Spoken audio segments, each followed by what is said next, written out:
Pessoal, vamos iniciar aqui. Boa noite para todos. Vamos orar aqui. Pai, muito obrigado por mais essa oportunidade. Queremos que o Senhor esteja presente aqui. Nós estamos estudando sobre o Teu Espírito Santo, que o Senhor nos guie, nos mostre, nos revele, nos dê toda a sabedoria, Senhor, da Tua palavra, em nome de Jesus. Amém. Pega a sua apostila aí da aula anterior, aula 5, vamos continuar lá sobre língua estranha e profecia. Parte de profecia ficou faltando a gente terminar. Pega a sua apostila aí, vai ali para o item 2, dom de profecia, aula 5. Vamos continuar aqui. Sobre o dom de profecia. Temos que fazer uma distinção entre o ofício do profeta no início da igreja com o dom da profecia de hoje. Hoje não há mais profetas no sentido daqueles primeiros profetas que se tornaram o fundamento da igreja, onde Deus usou para trazer a revelação que não estava escrita ainda. O cânon da Escritura já está fechado, ou seja, a Bíblia, tá?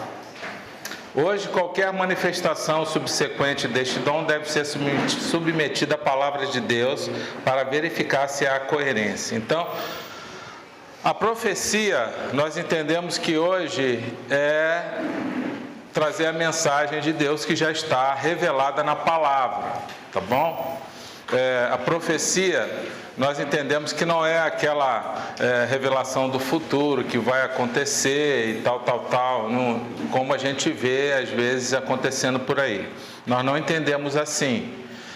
Agora, Deus pode te dar um conhecimento de algo de forma sobrenatural? Pode.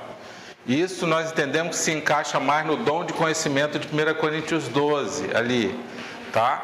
Então, isso pode acontecer, mas o profeta, esse profeta aqui, que é naquela época que não tinha a palavra escrita, que ele era o porta-voz da revelação de Deus, para nós hoje não tem. Não há nada que possa somar isso aqui. Não existe uma revelação progressiva. A reforma protestante, ela veio justamente, ela acabou com isso, né? A revelação progressiva. Inclusive o catolicismo acreditava na revelação progressiva. Por isso que os escritos papais, né? Aquilo que o Papa determina tem mais força do que a Bíblia. Entendeu? Tem mais força do que a Bíblia. Por exemplo, quer ver? A ascensão de Maria foi escrito por um Papa. A Bíblia fala que isso não aconteceu, mas para eles aconteceram. Maria como imaculada, ou seja, ela nasceu como pecado. Um Papa escreveu. Tem mais força do que a Bíblia. A reforma protestante, ali no início do século XVI, ela veio com o ensino de sola escritura, tá? Somente a escritura, somente a palavra. Então, não existe para nós outra revelação paralela, tá? Como, por exemplo, acontece com, deixa eu pensar outro aqui, os Mormons, com o livro dos Mormons, com o Adventista,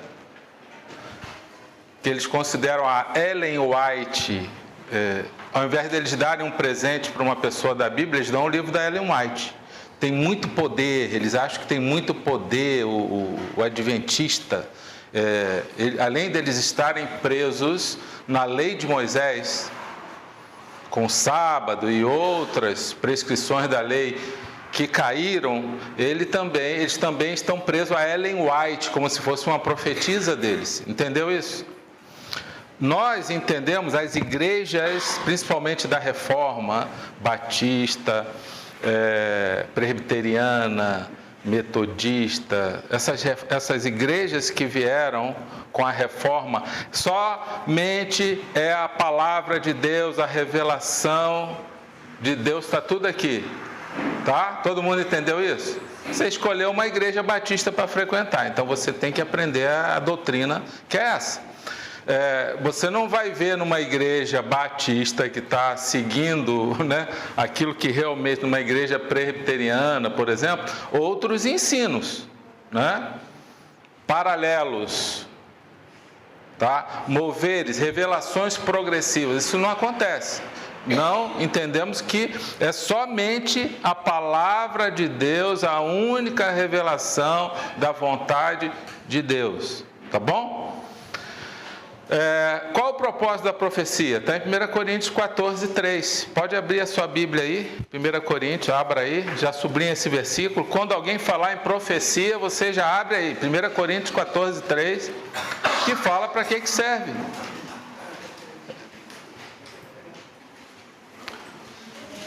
Mas quem profetiza o faz para edificação, encorajamento e consolação dos homens. Quem fala em língua, a si mesmo se edifica, mas quem profetiza, edifica a igreja. Então, ele está comparando aqui o dom de línguas com a profecia, né? Profecia edifica a igreja, línguas não, a não ser que haja interpretação. Então, para que serve a profecia? Três coisas importantes aí, fala nesse versículo 3.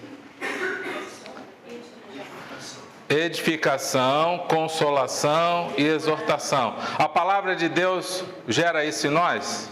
Sim ou não? Sim. Então, a profecia hoje é a palavra de Deus sendo revelada para nós. O profeta de Deus, alguém levando essa palavra, que pode ser através de um aconselhamento, através de uma conversa sua com alguém, certo? Você ajudando alguém, ou você dando um ensino para a igreja, para o seu grupo, você é um porta-voz, você é um profeta de Deus, você está levando a palavra que vai gerar edificação, exortação e consolação. No versículo 24 e 25, ele também fala outro princípio aí da profecia, importante.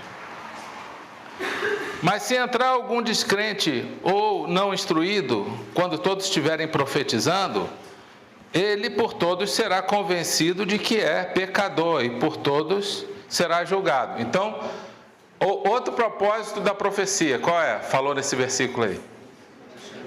Hein? Convencer do pecado. A palavra de Deus sendo ministrada, ela convence a pessoa. Ela recebe a verdade de Deus, ela pensa assim, caramba, eu estou fazendo o contrário, eu estou errado, tenho que mudar minha vida. A palavra de Deus sendo revelada, sendo profetizada na vida das pessoas, convence o ser humano do pecado. E qual é o propósito de tudo? Aí ele fala, no 25... No 25 ele fala, e os segredos do seu coração serão expostos. A palavra de Deus coloca os segredos do coração para fora. Tá? E diz ainda, assim ele se prostrará, rosto em terra, e adorará a Deus, exclamando, Deus realmente está entre vocês. Qual é o propósito da profecia? Que é a mensagem de Deus através da palavra. No final é a adoração a Deus, como diz aqui, adorará a Deus, a adoração ao Senhor, convencer do pecado e adorar a Deus. Isso é a palavra de Deus entrando na mente das pessoas, tá? Agora, como saber se uma manifestação é de Deus? Eu já vi muitas manifestações que são da carne. Manifestações que a pessoa acha que é espiritual e não é, né? Mas é carnalidade pura, é tudo da cabeça da pessoa, essas unções malucas que tem por aí, unção do riso, os irmãos no meio do culto começam a dar gargalhada. Eu fui numa igreja uma vez e Os irmãos começaram a dar gargalhada no meio do culto. Eu falei, estão rindo de quê? Falei, Claudinha, que risada é essa? Estão rindo de quê? E aí o pastor viu que eu e a Claudinha, a gente estava sério. De lá do púlpito ele falou, e você aí que está duvidando? Eu falei, espero que ele não esteja falando comigo. Claudinha, será que é com a gente isso que ele está falando? Você aí mesmo, que está duvidando. E os irmãos rindo, apontando para o outro, um apontava para o outro e dava gargalhada. Olha, que tolice.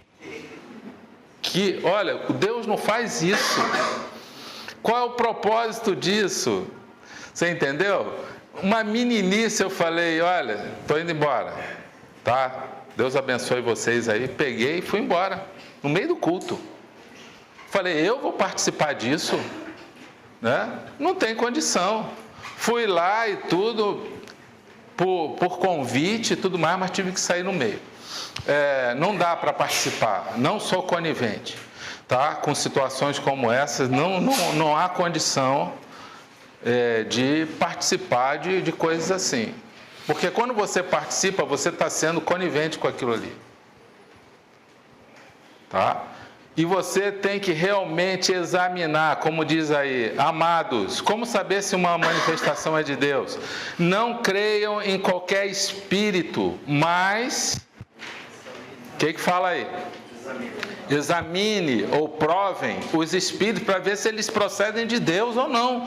Porque muitos falsos profetas têm saído pelo mundo. Você não vai aceitar qualquer coisa, não. Vamos para a Bíblia. Palavra de Deus revelada. Onde que a gente vê isso no meio do culto, uma bagunça, todo mundo apontando um para o outro, dando um gargalhado, o outro rolando no chão, o outro... Que palhaçada é essa? Foi isso que o mais Paulo condenou? Essa desordem no culto, essa falta. O diabo, ele é astuto. Eu já não gostei porque no início do culto uma irmã ficou gemendo quase 1 hora no meio do culto. Imagina alguém gemendo no microfone todo o tempo. Uma pessoa do louvor. Deitou lá no chão, ficou gemendo e ela com microfone ainda. Qual o propósito disso? Incomodar as pessoas? Deus não opera assim. Por isso que a gente precisa ter discernimento da verdade. Eu fui quando tinha o Desperta Paraná aqui, quem participou do Desperta Paraná alguma vez? Ó? Tem algumas vítimas aí. E eu levava alguns irmãos da igreja, né?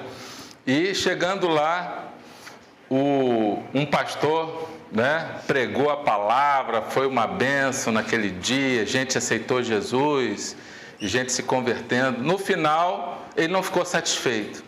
Não foi suficiente. Ele quis fazer algo novo. Então ele falou, agora o Espírito Santo vai levantar uma pessoa. Você estava nisso aí? Ó, testemunha ocular.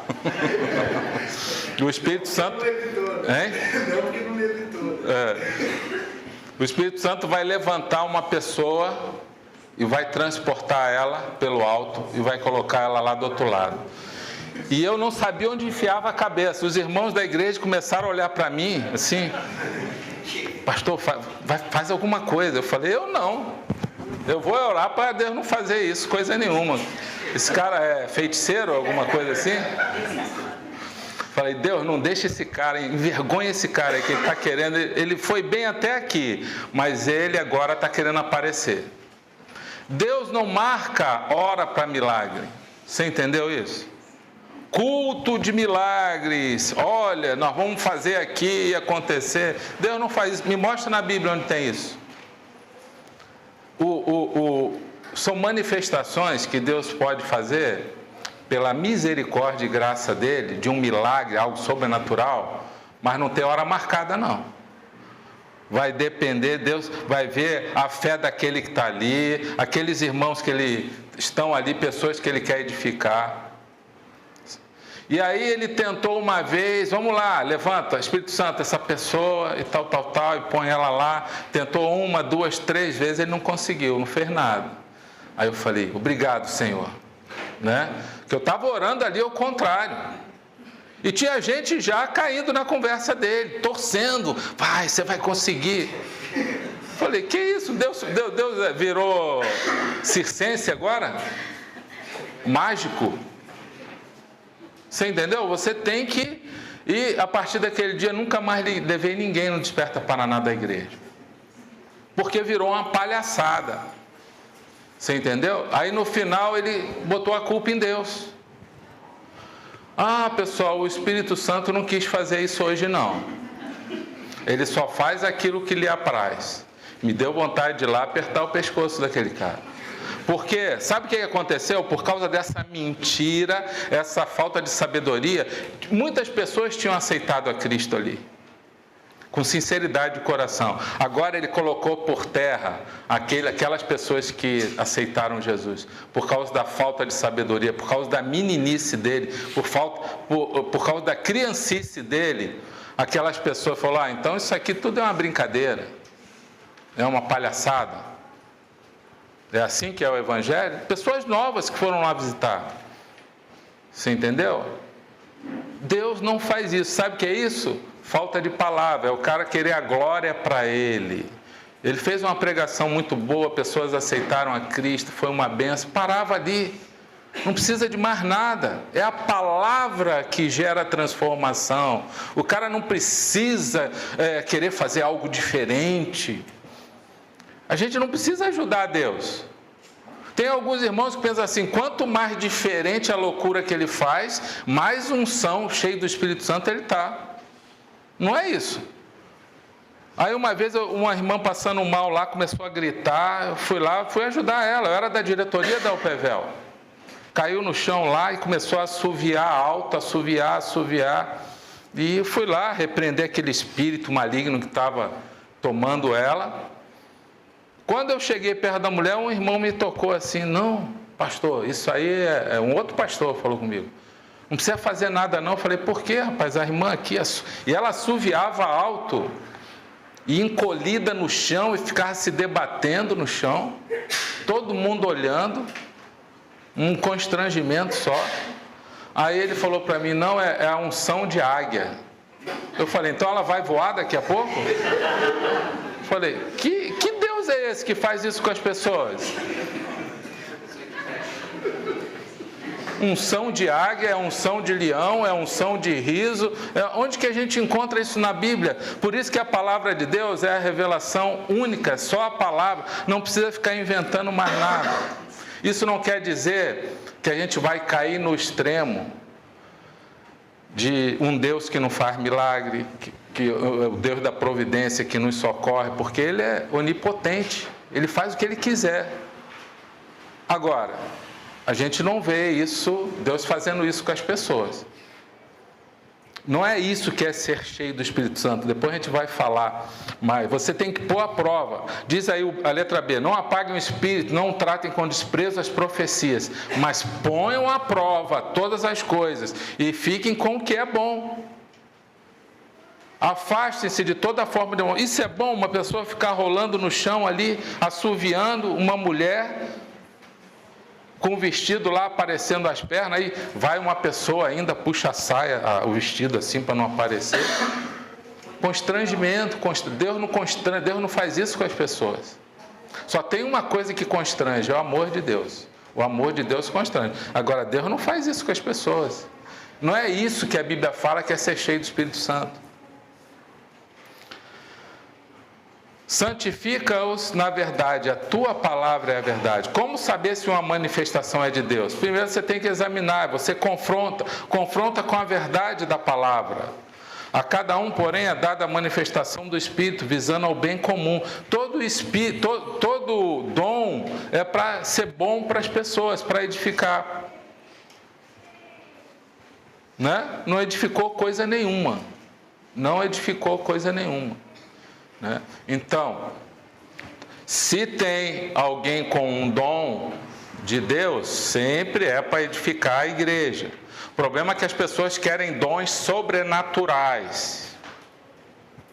Para mostrar o quê? Poder.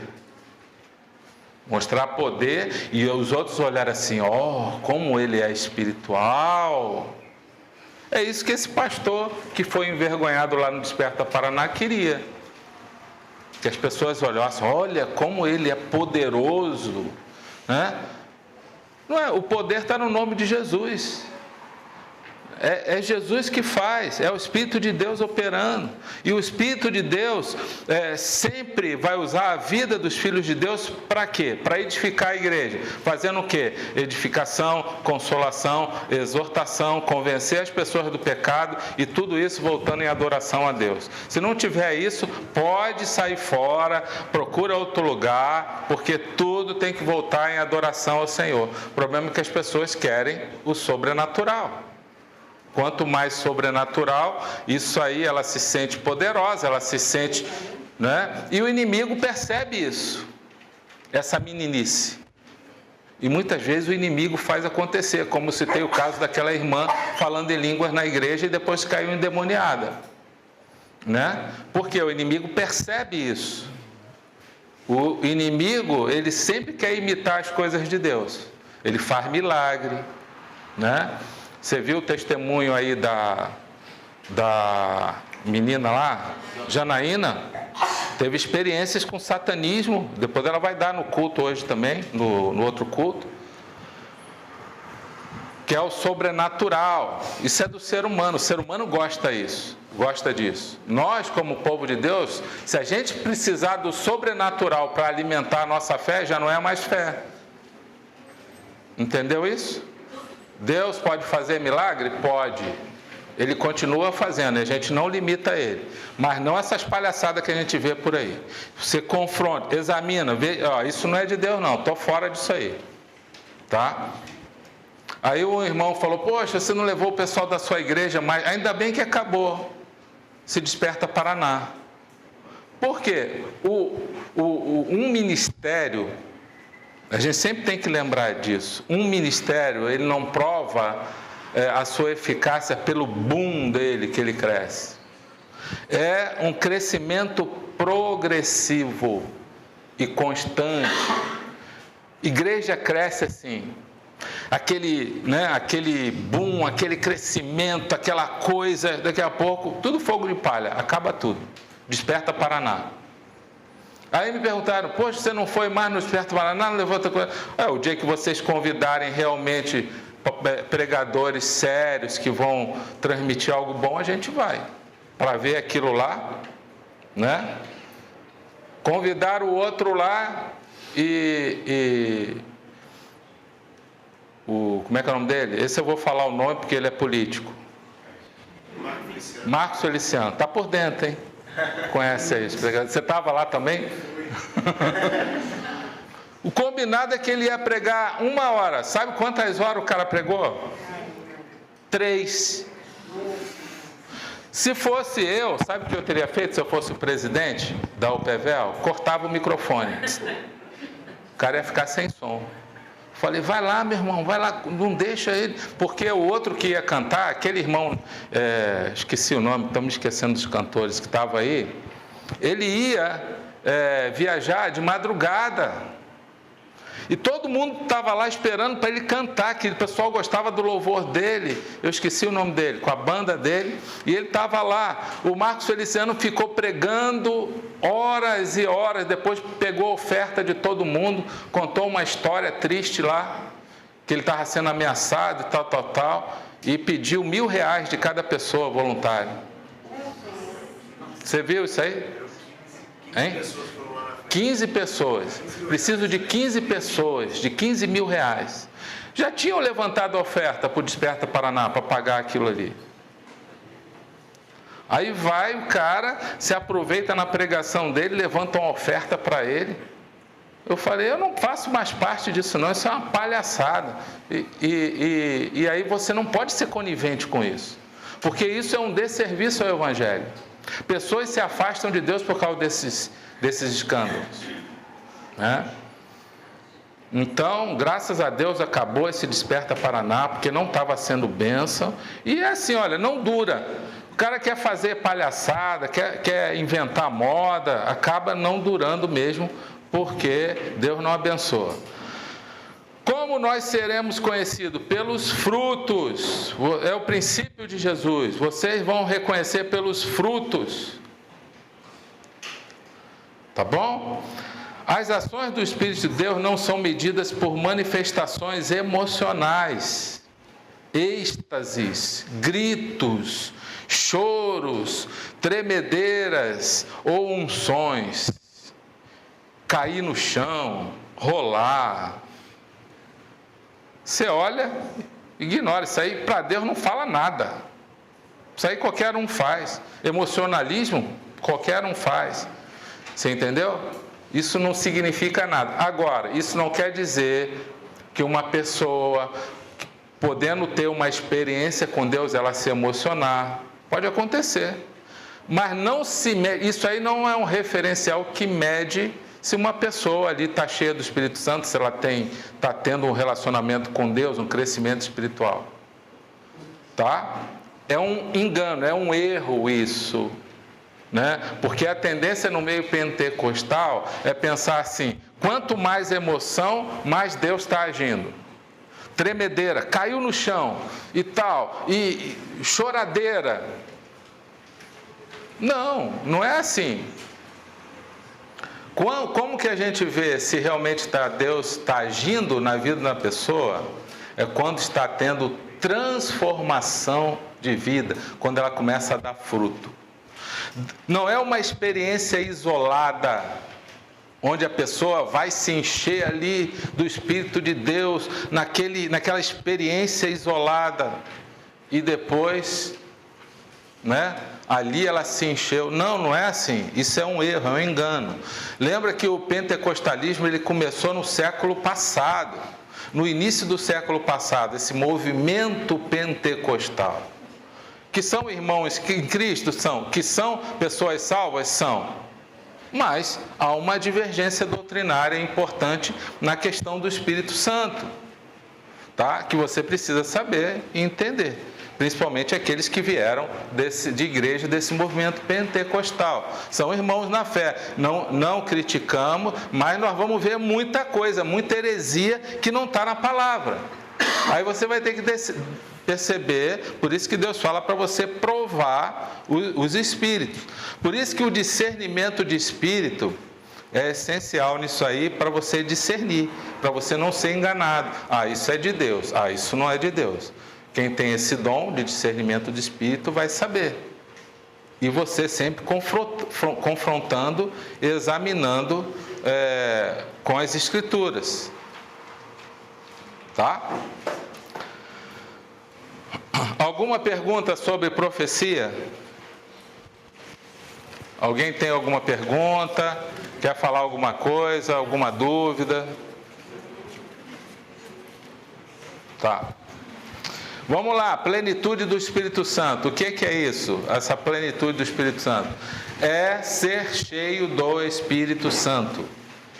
Tá? Ser cheio, esse é o nosso alvo. Isso é mandamento, ser cheio do Espírito Santo. A Bíblia fala: não se embriaguem com vinho que leva à libertinagem, mas deixem-se encher pelo Espírito. Está aí na aula 6, essa apostila aí da aula 6. Percebemos uma oposição entre os efeitos do álcool e efeitos de estar cheio do Espírito Santo. Como é que uma pessoa fica quando bebeu demais? Quem já tomou um porre aqui? Tem irmão que faz assim, ó. Né? Rapidinho, né? Aqueles que já beberam, tomaram porre, sabe como é que fica? Meio doidão, meio desgovernado, não sabe nem o que está acontecendo, não tem domínio sobre os pensamentos, fica completamente controlado pelo efeito do álcool, dominado completamente. Né? O que Paulo está fazendo aqui? Ele está fazendo uma comparação, em oposição. Não se embriaguem com vinho. Por quê? O vinho provoca isso, contenda, dissolução, briga, libertinagem, tudo de ruim. Porque a pessoa perde o domínio. O que é pior, que vocês acham? O vício do álcool ou do cigarro? Quem acha que é do cigarro? Levanta o braço. Quem acha que é do álcool? Por que que do álcool é pior? Hã? Rouba a consciência. O álcool rouba a consciência. Uma vez nós fomos orar por um rapaz que ele se converteu aqui na igreja, mas ele tinha um problema com bebida.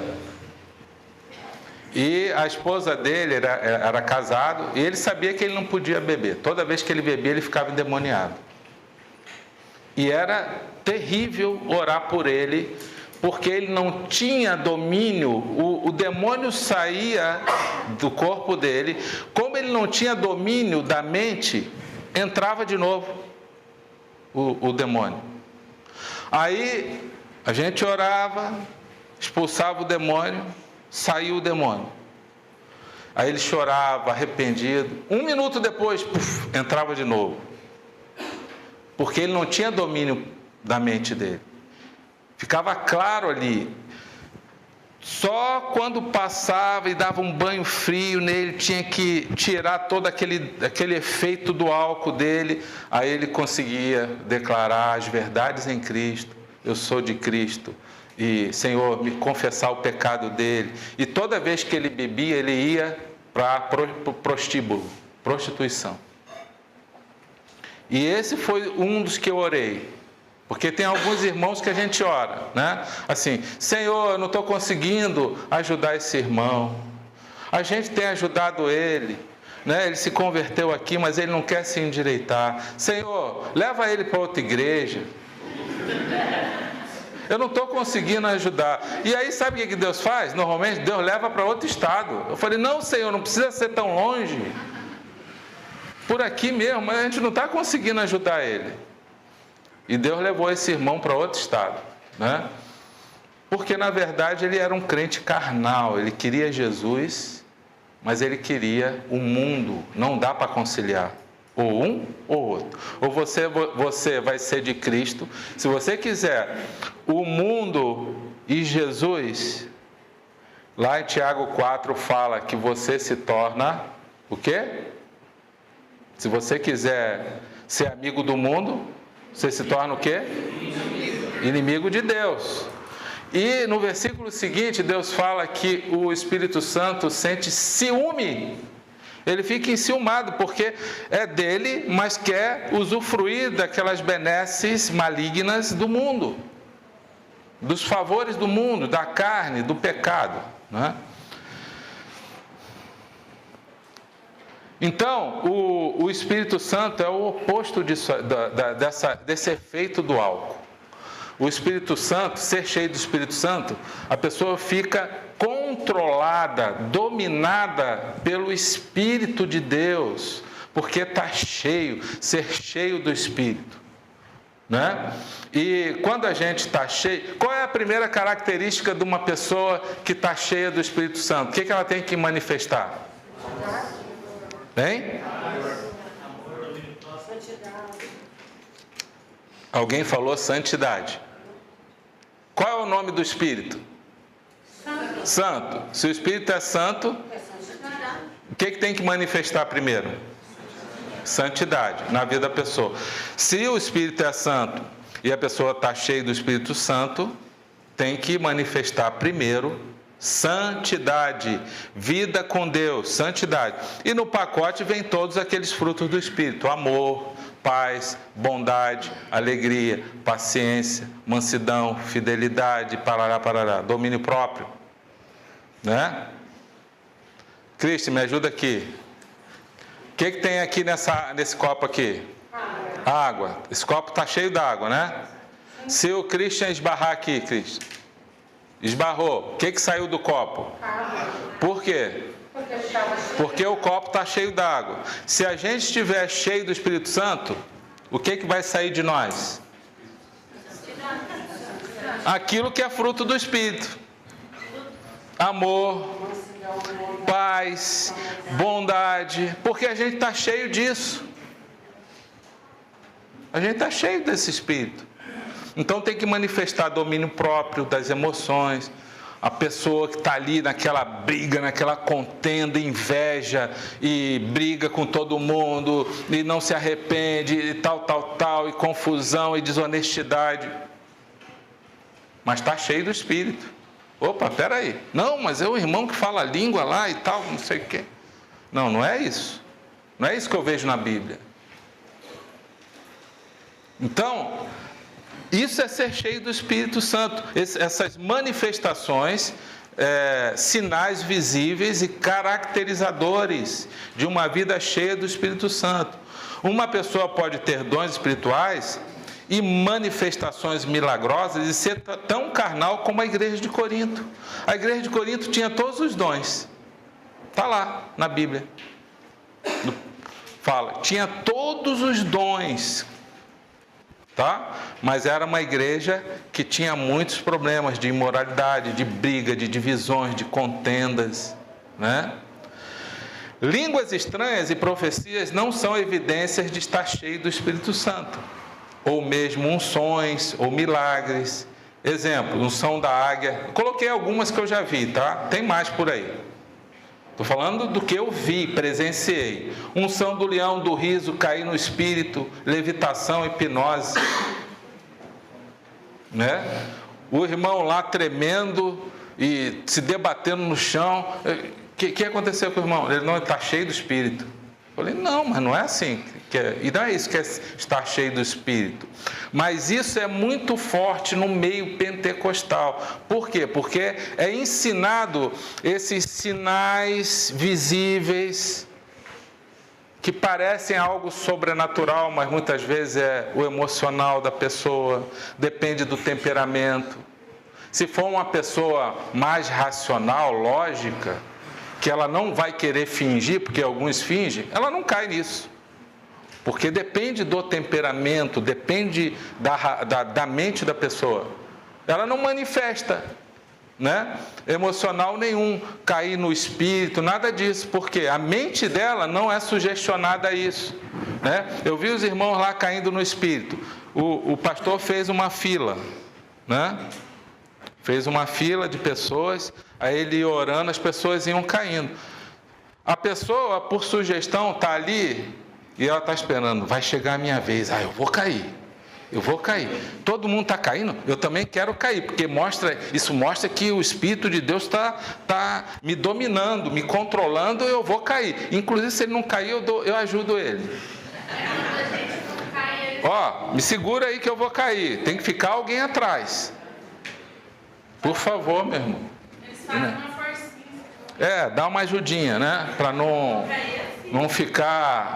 deixar o pastor passar vergonha, né?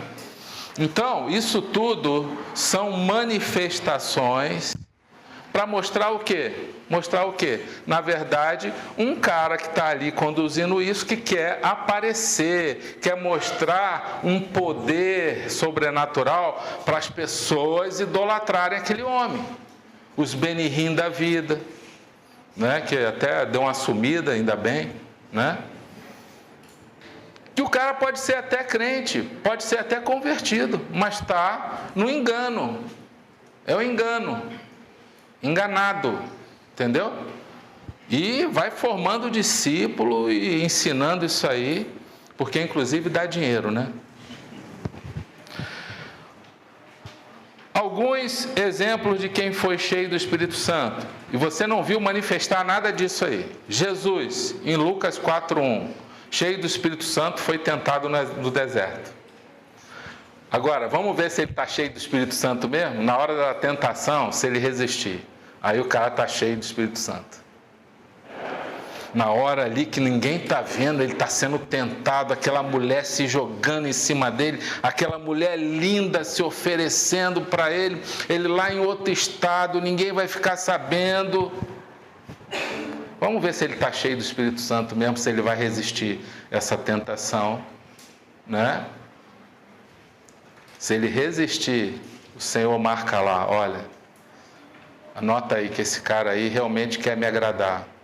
Você num problema financeiro tem a oportunidade de fazer uma ilegalidade que vai resolver o problema financeiro, ninguém vai ficar sabendo. uma proposta, mas você tem que mentir, tem que fazer algo errado, desonesto. E você decide ali, não vou fazer, porque isso resolveria todos os meus problemas financeiros. Mas, Senhor, eu não vou fazer porque é desonestidade. Tudo aquilo que eu faço, todos podem saber. Se tem gente que não pode saber, se a Receita Federal não pode saber, se o governo não pode saber, se a minha igreja, meus irmãos não podem saber, então tem alguma coisa errada. Eu não vou fazer, Senhor. Deus fala, anjo, anota aí, que essa aí, esse aí eu vou honrar ele no momento certo. Quero ver, isso é ser cheio do Espírito Santo. São manifestações visíveis, onde a gente vai ter domínio, é visível ali, é atitude, é demonstrado na prática, tem domínio, aí o cara está cheio do Espírito Santo. O cara trata a mulher mal, né, ali e tal, mas na igreja está cheio do Espírito Santo. A gente vai ver depois na Bíblia o que Paulo fala que é ser cheio do Espírito Santo. Como se percebe isso? Não é com dons espirituais. Não é com profecias, não é com línguas, é na capacidade de se submeter à palavra de Deus e demonstrar isso em atitudes, em obediência a Deus. Aí ele está demonstrando que está cheio do Espírito Santo.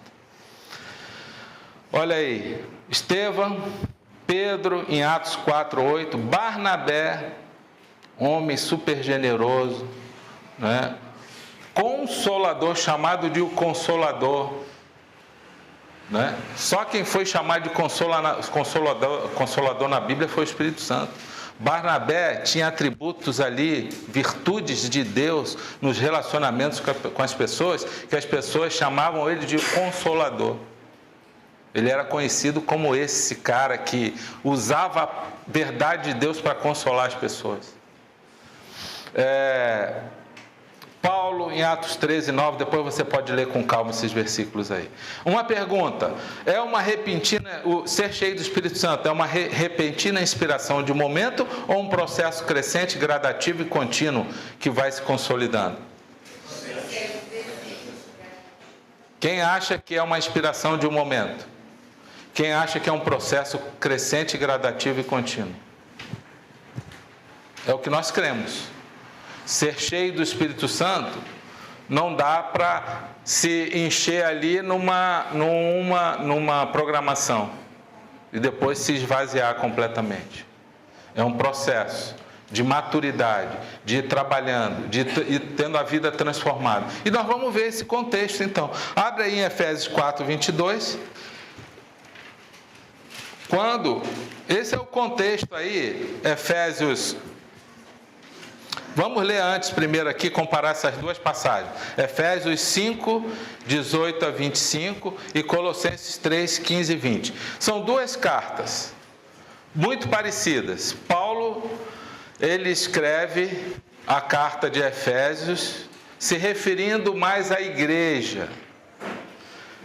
Quando ele escreve a Colossenses, ele se refere mais à pessoa de Cristo. Mas a gente vê muita semelhança e por isso nesse contexto de ser cheio do Espírito Santo, você vai ver que ele faz um paralelo, Efésios 5:18 com Colossenses 3:16. Vamos ler então aqui, Christian, por favor.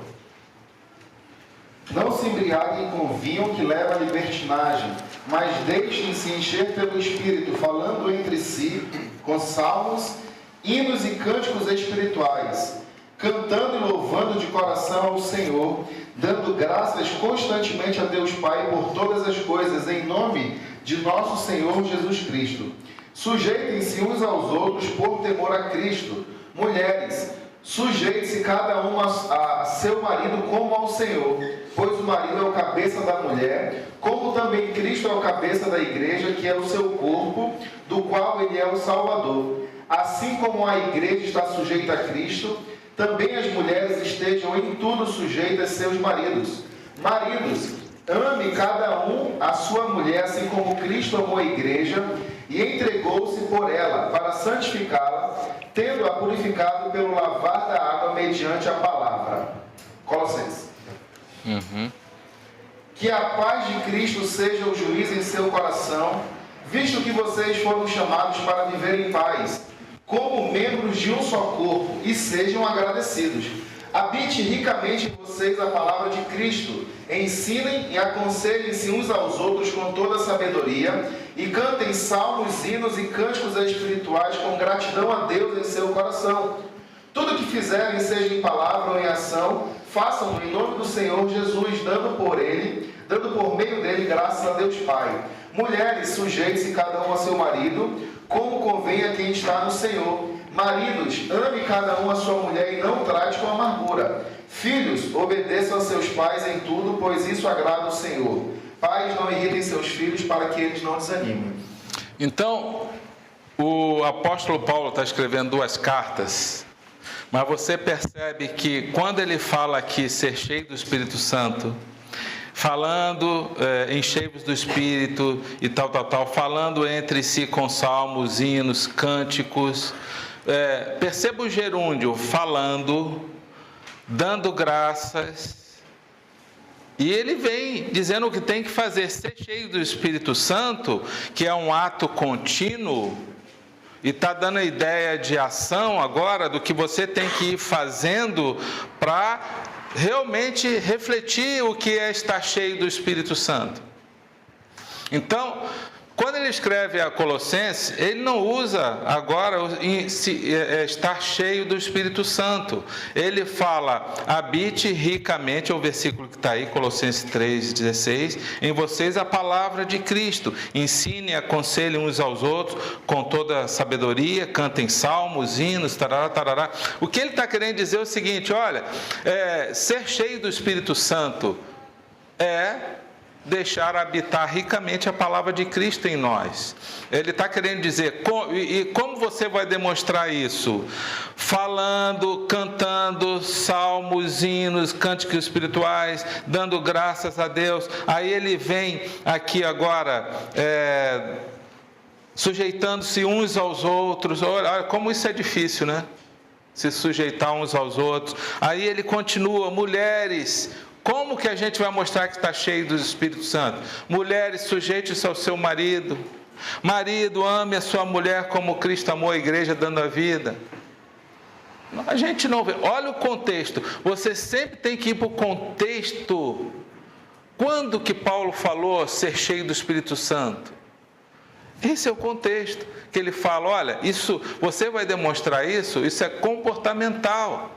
Você não vai apresentar nada sobrenatural, você não vai falar línguas, você não vai falar profecias, você ser cheio do Espírito Santo, você vai mostrar através da sua vida, da sua atitude, do seu comportamento. É essa palavra habitando ricamente na sua vida, é uma submissão a essa palavra de Deus, que mostra que nós estamos cheios do Espírito Santo. Não é com manifestações milagrosas que se mostra estar cheio com o Espírito Santo. Todo mundo entendeu isso aí? Sim. Totalmente diferente do contexto pentecostal. Entendeu? Você que veio de igreja pentecostal, é assim que nós entendemos e é assim que a gente gostaria que você acreditasse. O que significa habitar a palavra? O que vocês acham? Habitar ricamente em vocês a palavra. É você receber essa palavra e viver essa palavra. Entendeu? É você praticar, é você conhecer e praticar essa palavra. Então, olha aí, Efésios 4:22. Tudo isso aí é o contexto de Paulo escrevendo para a igreja, dando instruções para a igreja, e que tem a ver com estar cheio do Espírito Santo. 4:22. Quanto à antiga maneira de viver, vocês foram ensinados a despir-se do velho homem que se corrompe por desejos enganosos, a serem renovados no modo de pensar, a revestir-se do novo homem, criado para ser semelhante a Deus em justiça e em santidade. Isso é ser cheio do Espírito Santo. Novo homem, novidade de vida, tá? Sendo parecido com quem? com Deus, criado para ser semelhante a Deus, em quê? Em justiça e em santidade. Você quer saber se uma pessoa está cheia do Espírito Santo? Vai ver a vida dela em santidade, de justiça. Agora, o cara está cheio do Espírito Santo, fazendo lá umas estripulias lá, falando línguas, profetizando, cheio de dívida, dando mau testemunho, o cara é grosseiro com a mulher. Olha o contexto que Paulo fala sobre o que é ser cheio do Espírito Santo. Primeiro, ele vai para a vida do cara. Como é que está a sua vida? Você está se despindo do velho homem. Depois ele vai aqui no trato com as pessoas. Você está se sujeitando um ao outro. Como você está tratando os irmãos. Vai para a família do cara. Como é que está a sua mulher? Você está se sujeitando ao marido, ao seu marido. Vai para o homem e fala: homem, você está amando a mulher como Cristo amou a igreja. Depois ele vai para o capítulo 6 e vai para os filhos. Filhos, como é que está o relacionamento com seus pais? Você está honrando seus pais? Você está obedecendo? Então, o ser cheio do Espírito Santo é muito diferente daquilo que a gente tem visto por aí. Não bate com o que a Bíblia fala. Sempre quando a gente vai interpretar um versículo, a gente tem que analisar o contexto. Porque se a gente tira um versículo fora do contexto, a gente corre perigo, o risco de cometer heresia. Tá? Então, Efésios 5, do 15 ao 33. Pega na sua Bíblia aí, Efésios 5, do 15 ao 33. Isso tudo fala de uma vida cheia do Espírito Santo, como que tem que ser. Vai no seu relacionamento com as pessoas na igreja, seu relacionamento em casa, né? No capítulo 6, de 1 a 9, fala aqui, dos filhos. O jovem que está cheio do Espírito Santo. Tá, quero ver se esse jovem está cheio do Espírito Santo mesmo. Como é que você trata seu pai e sua mãe? Vai me dizer se você está cheio do Espírito Santo ou não, né? O cara está cheio do Espírito Santo, sim. Como é que você trata a sua esposa? Você está amando ela? Você está honrando ela como Deus manda? A mulher está cheia do Espírito Santo, olha que bom, sim. Vamos ver como é que você se relaciona com as pessoas. Você fala demais, você desrespeita seu marido, você não se submete a ele, né? Aí Deus sai da família, vai agora para o relacionamento com o trabalho aí, no versículo 5. Servos, obedeçam aos seus senhores terrenos com respeito e temor. Obedeça não apenas para agradá-los, quando eles os observam, mas como escravos de Cristo, fazendo de coração a vontade de Deus. Sirvam aos seus senhores de boa vontade, como servindo ao Senhor e não aos homens. Porque você sabe que o Senhor recompensará cada um pelo bem que praticar. Olha o que Deus está falando aqui. Tá, está cheio do Espírito Santo? Vamos ver como é que é lá no seu trabalho. Você faz bem o seu trabalho? Ou você fica falando mal do chefe? Trabalha melhor quando o chefe está presente. Quando o chefe não está presente, aí fica fazendo outra coisa, desacelera o trabalho, né? Quem está cheio do Espírito Santo não precisa de fiscalização, ele já tem a fiscalização na consciência dele, tá? Que é uma disciplina consciente dada por Deus. Não precisa ninguém estar fiscalizando para ver se ele vai trabalhar. Essa pessoa está demonstrando uma maturidade no Espírito. É o que Deus está falando aqui, é o que eu vejo na Bíblia. Então, ser cheio do Espírito Santo está relacionado a buscar uma vida santa no dia a dia, no contexto em família, em comunidade e não isoladamente. Deus fala que não dá para ser cheio do Espírito Santo sem antes resolver o problema do pecado. Por isso que ele fala que tem que se despir do velho homem, né? Aí está um exemplo de uma igreja cheia do Espírito Santo. Atos 2:42. Esses irmãos eram cheios do Espírito Santo. Pode ler aqui, Christian, para nós? Eles se dedicavam ao ensino dos apóstolos e à comunhão, ao partir do pão e às orações. Todos estavam cheios de temor e muitas maravilhas e sinais eram feitos pelos apóstolos. Todos os que criam mantinham-se unidos e tinham tudo em comum. Vendendo suas propriedades e bens, distribuíam a cada um conforme a sua necessidade. Todos os dias continuavam a reunir-se no pátio do templo, partiam o pão em suas casas e juntos participavam das refeições, com alegria e sinceridade de coração, louvando a Deus e tendo a simpatia de todo o povo, e o Senhor lhes acrescentava todos os dias os que iam sendo salvos. Aqui mostra o que a gente precisa ter para ser cheio do Espírito Santo. Tá bom? Vamos lá, olha aí, está sublinhado aí. Primeiro, ensino dos apóstolos. O que é o ensino dos apóstolos? Isso aqui, ó, palavra. Quem escreveu o Novo Testamento? Os apóstolos de Jesus, ou pessoas associadas a eles. Né? Por exemplo, Lucas não foi um apóstolo, mas foi uma pessoa que andava com os apóstolos. Tá certo? Então, o Novo Testamento, o ensino dos apóstolos é o Novo Testamento. O que eles tinham mais? Comunhão, né? Partir do pão. Por isso que todo o pessoal fala que na igreja se come muito. O pessoal gosta de partir o pão. Aqui também alguns interpretam como sendo a ceia do Senhor. Não tem problema, tá? Mas faz parte da comunhão, esse fazer refeições juntas, compartilhar e tudo mais. Orações.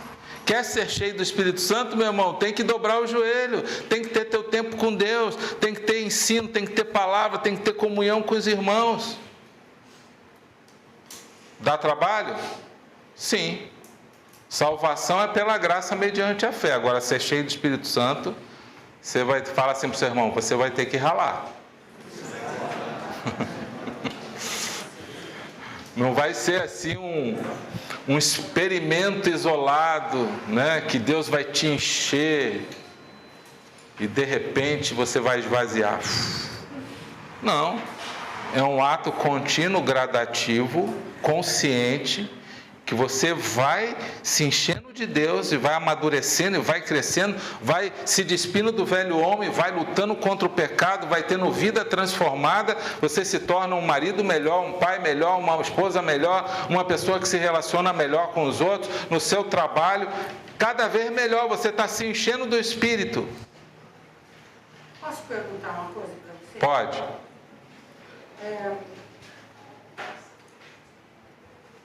Como você fala da vida estar cheia do Espírito Santo, e é a mesma coisa da conversão. A conversão não é... Não, uma vida cheia do Espírito Santo não é a mesma coisa que a conversão, não. É um paralelo. Por exemplo, isso daí é uma coisa continuada. Sim. Você não pode parar nunca. Sim, não para nunca. Você se afasta do Espírito Santo e se afasta de Deus. Se você se afasta da palavra, você vai esvaziando.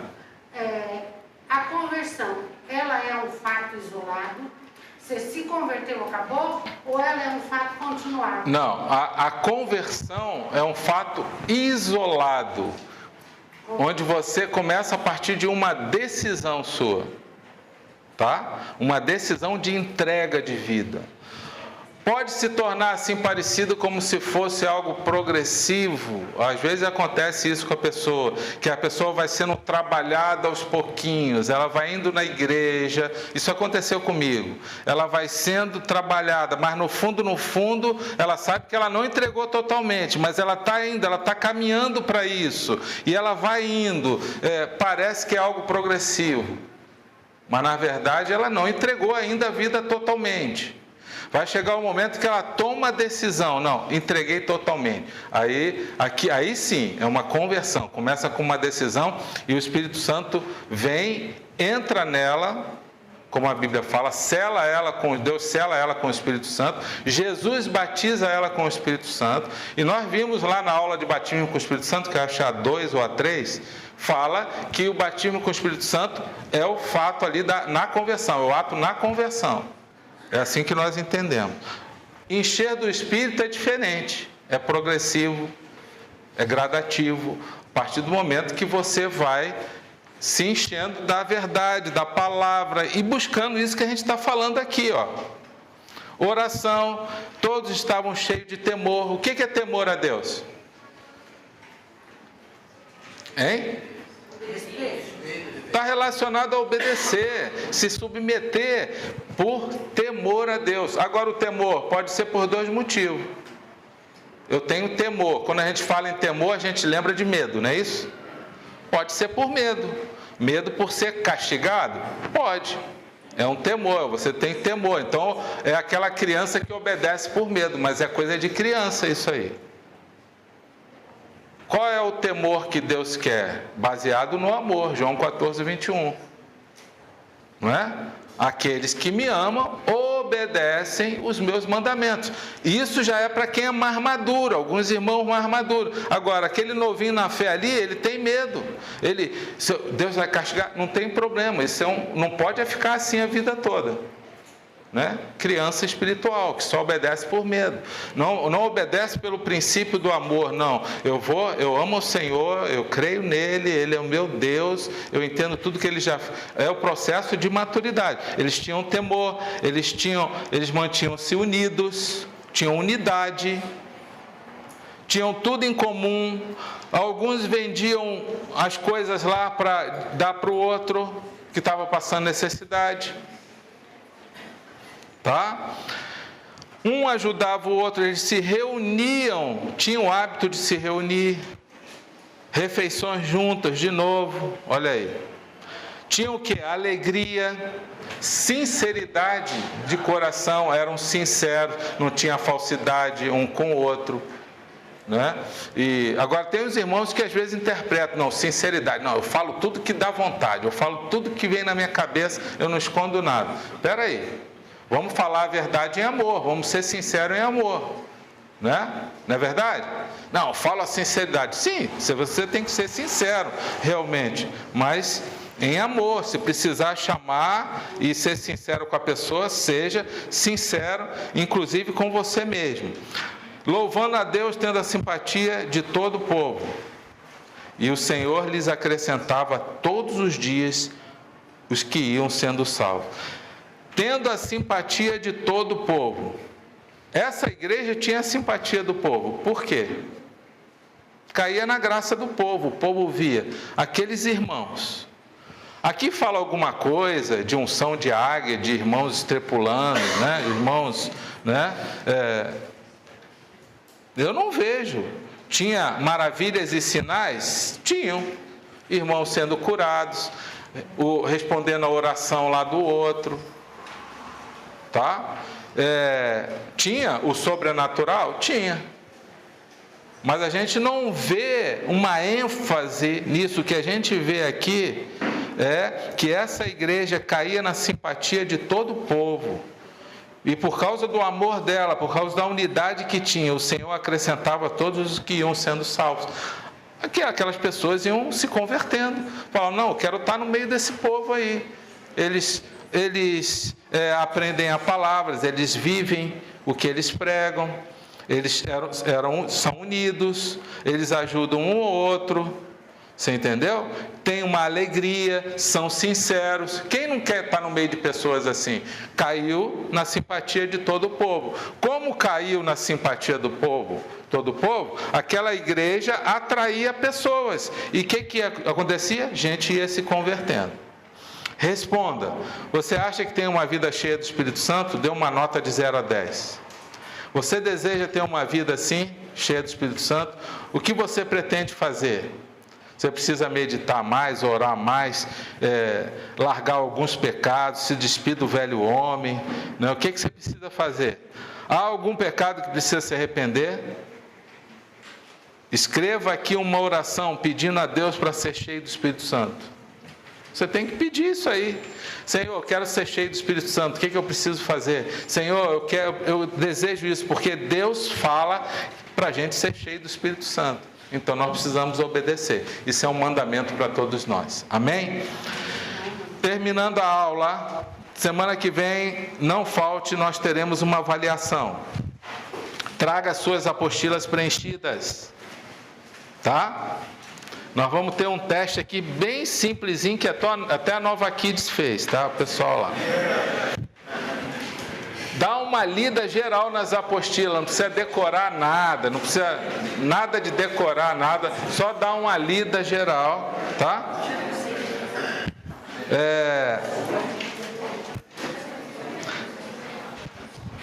Se você tiver que faltar avaliação, presta atenção aqui, ó.